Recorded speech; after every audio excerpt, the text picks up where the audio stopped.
শোনা, আজ টিউশন না যাই গো, তুমি আসিও না। তুই ঘুষ খেলি সাংবাদিক হচ্ছিস না? আমরা ফাংফুং টিভির পক্ষ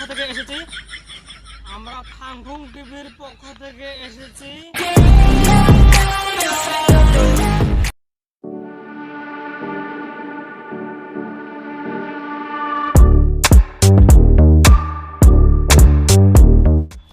প্রিয় দর্শক, আপনারা দেখতে পাচ্ছেন এখান দিয়ে একটি ছাত্র হেঁটে হেঁটে স্কুলে যাচ্ছে। তো আমরা সবাই মিলে এদের মতো গরিব ছাত্রদেরকে হেল্প করা খুব দরকার। তো আমরা এখন ডাইরেক্ট চলে যাচ্ছি ছাত্রটির কাছে। আমরা নিজে মুখে শুনবো ছাত্রটির ব্যথার কাহিনী।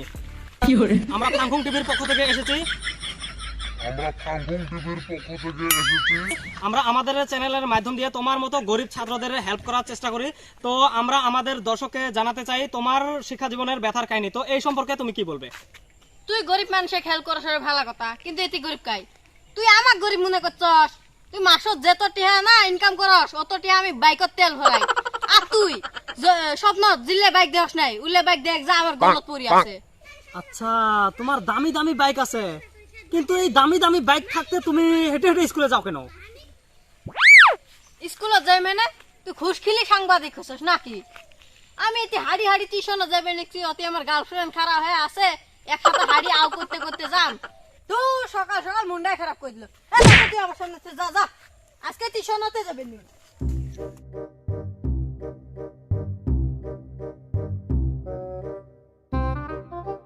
হ্যালো শোনা, আজ টিউশনে না যাই গো, তুমি আসিও না।